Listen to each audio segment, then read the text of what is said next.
Hi guys, welcome to the second episode in the series Brown Car Guy, brand new versus classic cool. The premise is very simple. I select a brand new car, a good one, something you might be thinking of buying, and then say, stop! Instead of that, how about this cool classic alternative car instead, for the same money?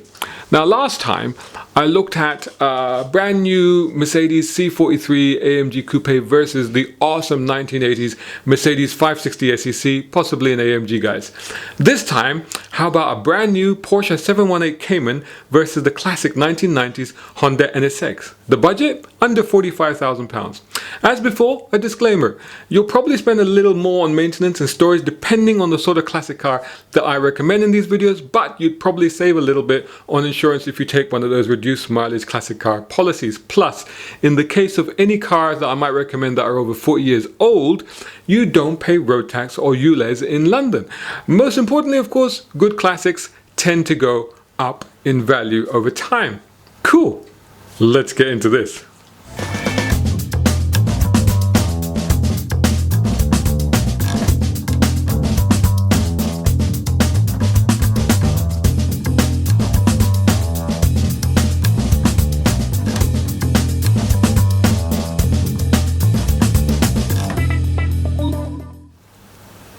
On Porsche's website right now, a brand new Porsche 718 Cayman with a 2-litre flat 4-cylinder engine is advertised at just under 45k.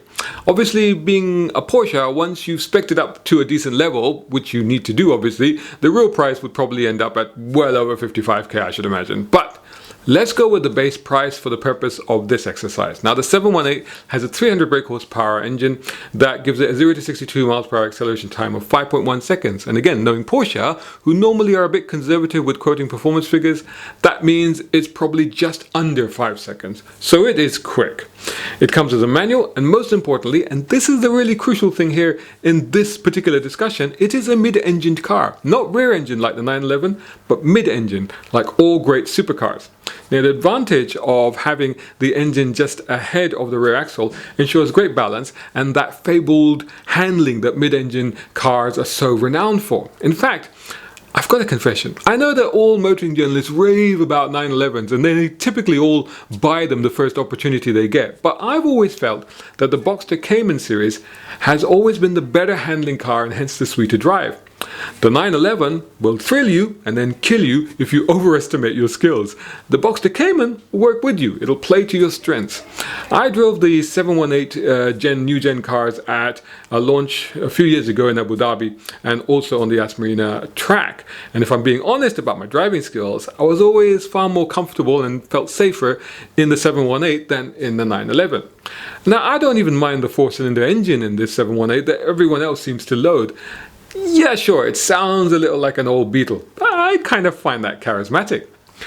But, and it's a big 911 turbo size, but if you're a car guy and you buy a 718, especially in base form, your mates are going to roast you till you are ready to eat with some garlic sauce and chips. Yo man, you couldn't afford a 911? Beta, you're not man enough to handle a proper Porsche, huh? Can I just add, at this point, that James Dean, a cool dude if ever there was one, drove a mid-engine Porsche, the 550 Spider, that he dubbed the little bastard. Let's not get into the fact that it actually killed him. Okay, moving swiftly on. Now, this is the original Honda NSX introduced in 1991, and good ones are available now from £40,000. Now this was Japan's first proper mid-engine supercar that, when it was first released, slayed rivals from Porsche, the 911, and even Ferrari, the 348, in magazine group tests. In fact, it forced Ferrari to completely rethink its car, eventually resulting in the greatly improved F355. The NSX featured a beautifully engineered V6, initially as a 3-litre with 250 horsepower, rising to just under 300 horsepower for the later 1997 onwards 3.2-litre version. 0 to 62 miles per hour times range from below 6 seconds to under 5 seconds. And there are of course special editions like the incredibly rare NSXR. In fact, this thing is the stuff of legends, giving it the gravitas of heritage that ensures it will always be very special indeed. It's commonly quoted as having been developed on track by none lesser than arguably one of the greatest F1 drivers of all time, Ayrton Senna, who drove for Honda in F1 at the time, he apparently also owned a couple of these. And then there's the fact that when car engineering guru Professor Gordon Murray, and see my interview with him at this link, set about the task of creating possibly the first ever over-engineered hypercar, the McLaren F1, he used the NSX as his standard-setting benchmark. So taken was he with Honda's first ever supercar that he wanted to use a Honda engine for the McLaren, though that ultimately didn't work out. The NSX continued in production for over 15 years. I've driven several of the cars over the years, and every time I drive one, I'm completely blown away by just how utterly sensational and contemporary it is and how it feels to drive. Here's a clip from 2019. So I've been out in this Honda NSX. It's the later one. It's the one where they got rid of the pop-up lights and they put the fixed lights on it.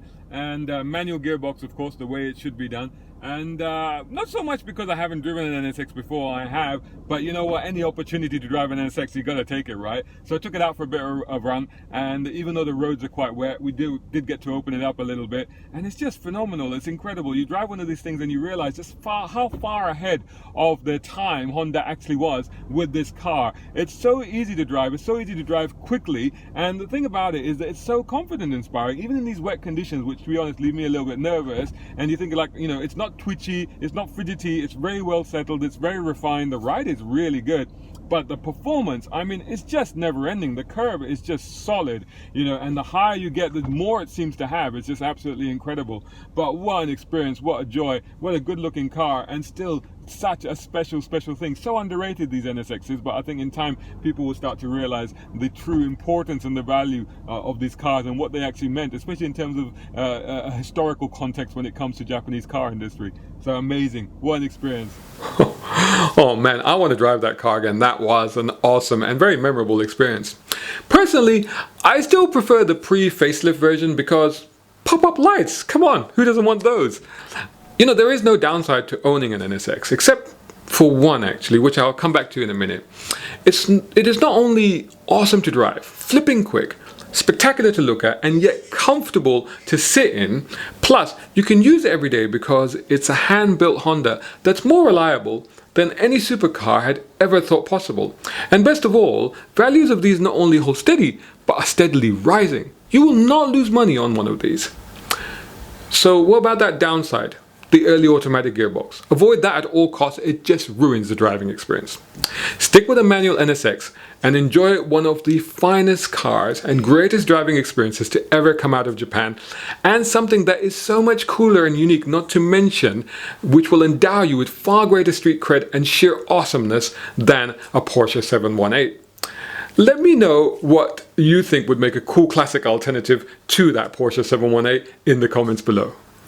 Hi guys, hope you enjoyed that video. Make sure that you're subscribing to youtube.com/browncarguy. Subscribe to my website as well, which of course is browncarguy.com. And follow me on all social media such as Facebook, Instagram and Twitter. Just search for my hashtag. It is #browncarguy. If you enjoy my content, then maybe you can sponsor it. And you can do that from as little as £2 a month by going to patreon.com/browncarguy and join some amazing people such as Muhammad Ali Ahmed over in the UAE, Partha Srinivasan in India, Tom Conway Gordon here in the UK, Isaac Beauchard over in America, my mate Reza Adel here again in the UK, Mohammed Qasim also here, and Siraj Abbasi here in London. Plus, my latest patron is Mark Waddell all the way over in Canada. Those people are absolutely awesome, and you can join them, like I said, by heading over to patreon.com/browncarguy, where it is possible to get some of these stickers. Look at these, fresh from the printers. How cool are those? And maybe even, depending on what tier you go for, the Brown Car Guy hat. Isn't that great? Anyway, if you can do that, fantastic. If you can't, make sure you've hit the like button, comment if you can, certainly share the video amongst your friends, and of course, like I said, make sure that you're subscribing and you've hit that bell notification icon so you don't miss any of these videos. Thanks so much for watching, and I'll catch you all again soon in the next video.